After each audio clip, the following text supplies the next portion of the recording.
Thank you, Kaushik. I hope that, as our alumni start to encompass many, many different disciplines besides just technology and engineering, people like him will serve as inspiration to our future alumni to really spread their wings in so many different areas. Our next speaker is D. Chandrasekhar, known to many of us as DC. He is involved in so many social and charitable activities in the city that it will take me a long time to list all of them. In addition to being a very active alumnus, one of our army of volunteers, he also serves as the secretary of the Alumni Charitable Trust. But today he's going to talk about one of the initiatives that he has become interested in and involved in, and that is multiple intelligences. DC.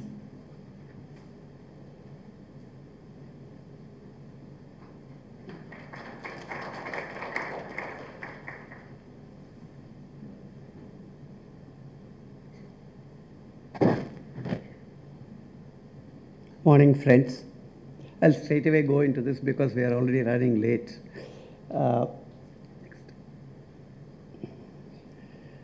Can any of you identify who are all intelligent among these personalities? None of them. Anybody else? All of them. We'll see why. See, the 100 billion nerve cells make over 1,000 trillion connections in the brain of a human being, and this leads to enormous intelligence potential amongst the human beings. Next. So, Howard Gardner of Harvard University postulated the theory of multiple intelligences. Actually, I brought up the subject of multiple intelligence when I gave a response to the award of distinguished alumnus, and I'm very happy to tell you that the institute responded by inviting Professor Gardner to the institute in January, and we had a program by Howard Gardner at the CLT in January. Lights, can you switch off?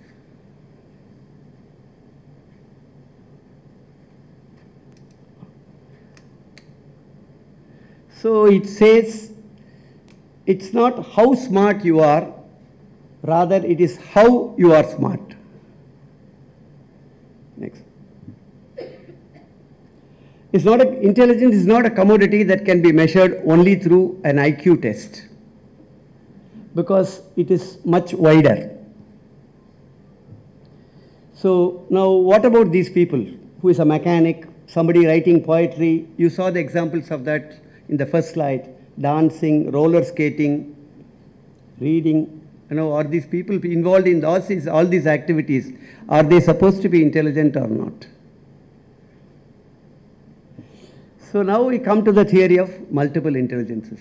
That gives an explanation as to why all these other people are intelligent, even though they may not have seen a school. There are 8 types of intelligences as per Howard Gardner. And the first one is linguistic, that concerns with writers and poets. Next.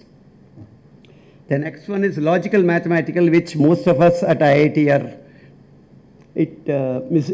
No, you have to go back. You skipped the third. First, second, next. Third is musical. Music is a separate intelligence by itself. So musicians and composers come under this. Next. Then comes spatial, visual spatial. These are people who are very good visual artists, visualizers. They can be very good chess players. They can be very good architects. Then comes bodily kinesthetic, people who do, it can be a dancer, it can be a gymnast, it can be a good sports person. Then comes the naturalists, people who are environmentalists, who are very comfortable with pets, who are very comfortable with plants. Interpersonal. Interpersonal is your ability to convey your thoughts to the audience. And there you have statesmen, social activists, and effective parents. Next. Comes intrapersonal, the intelligence of philosophers effective parents. That's why we saw the picture of Ramana Maharshi in the first slide. So each of the intelligences has its own way of understanding and processing information, remembering and expressing itself. Next. Everyone has a unique profile of intelligences. Basically, the understanding is there is no creation without a purpose. Everybody who is created has a purpose behind it and is endowed with the required intelligence. But the school system and the education system as of now is not recognizing most of the intelligences other than the linguistic and the logical mathematical. So when there are 8 doors to go out into the world, they shut 6 doors and they only open 2 doors. So we have formed a small center called Hydra. Hydra represents a multi-petaled plant. Each of us have multiple intelligences with a dominant intelligence. The Hydra plant, when it's cut also, it opens up as multi-headed. Of course, the other Hydra is a multi-headed snake. So there we take a child, take the child through about 40 experiences of 2 hours each. One day maybe we take the child to a zoo, and then next day we discuss what happened. One child will mimic an animal, another child will draw the picture of an animal, another child will talk about the animal, and one other child may not do anything about it. So this happens. They are taken to a shopping mall, they are taken to a playground. They are in the center has special rooms, one for music, one for visual arts, and one room just with a big mirror where they go and perform whatever they want. So the child's hidden talents are coming out. The children who are chosen for this program are about 15 and particularly learning disabled as branded by the schools. So the previous, please. For example, a child has got bodily, kinesthetic, musical and intrapersonal intelligences. Then, next. So by coming to know that the child is good in that, so that there is an opportunity to develop and reach certain competency levels in that area of intelligences. The child's self-confidence goes up, the child sees a hope. Next. And then you recognize and award them, then they increase the competence. And that's how people like A.R. Rahman are born. He was thrown out of Padma Seshadri school. People like that are born. So there is a connection between performance and emotional well-being, and that is helpful to us. So there is no pressure to perform. The stresses are released, and then they explore potential intelligences, and then the whole cycle. It's very unfortunate again to repeat that the current education system is still not recognizing it completely. So in case you want some more information on this, you may read these books, Frames of Mind, The Unschooled Mind, Multiple Intelligence Theory in Practice, or visit www.howardgardner.com. And in case you need any local support, please do contact me through the Office of Alumni Affairs. Thank you.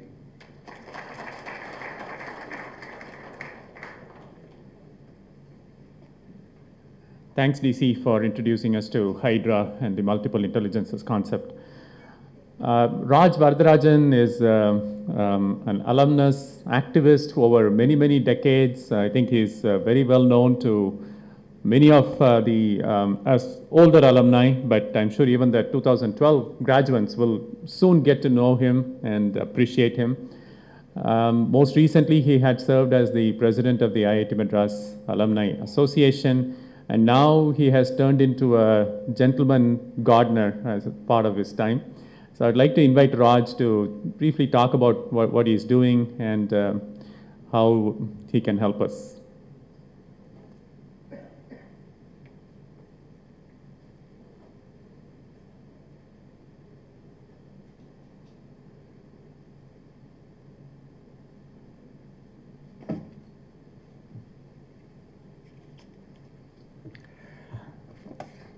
Good morning, everybody. I think it's still morning.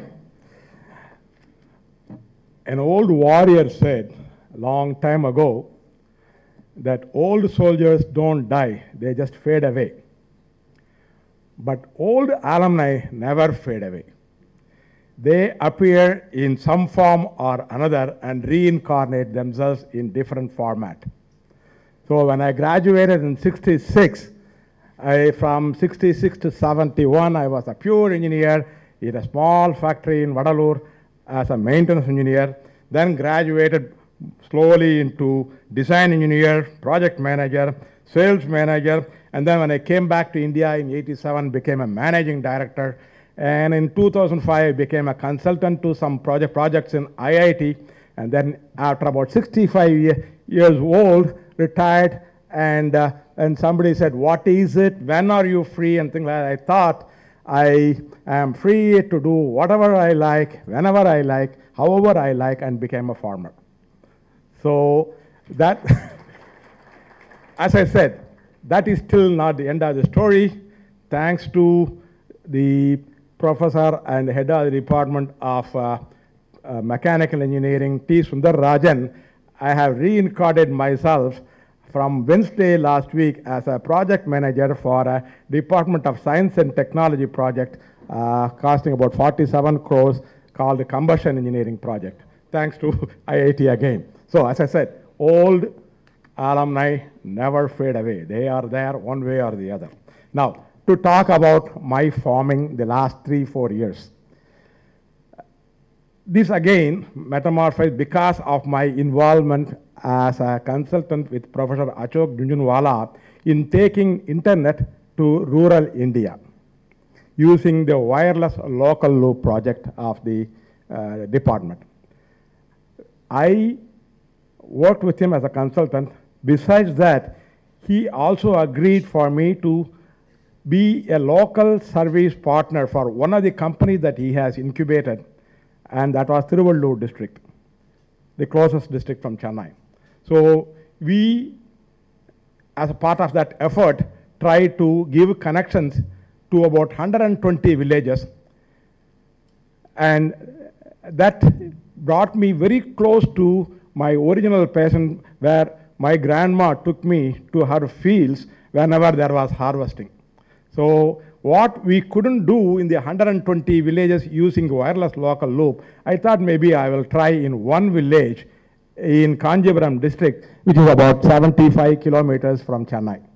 So I, along with my brother, who also retired as a professor in IIT Madras, went to this place and invested in farming. This village, all of you are welcome to visit anytime you want. We go there about 2 or 3 days a week and stay there. We have rented a small house, and you can spend your time there whenever you want. This village has almost about 1,500 acres, but I would say hardly 20% of that is being cultivated, even one crop. It is right on the bank of Pala River. And so water is not a major problem because within about 25, 30 feet, you can put a bore and the government gives you a free electricity. So you can theoretically run your farming activity all around the year. But having gone there, I see several reasons why small and medium farmers just leave it and go away, and large farmers don't care. So all of you, about 30, 40 years ago, IITians, when we couldn't get a job, a proper job opportunity to express our desire to build a nation, went out of the country. Now the reverse migration is happening. I am saying that probably in the next we are the first phase of moving back to the nature, going back to the villages. I see this happening more and more, several alumni coming and going to the villages and doing the farming. So we are probably in next wave of movement. So anybody who wants any farm products, you can call me through the alumni office. We deliver to start with on the first Saturday of every month. That's my sales pitch to be as a farmer. So you are welcome. Any other questions if you have, I'll be happy to answer. Otherwise, for want of time, I'll just stop here. Thank you.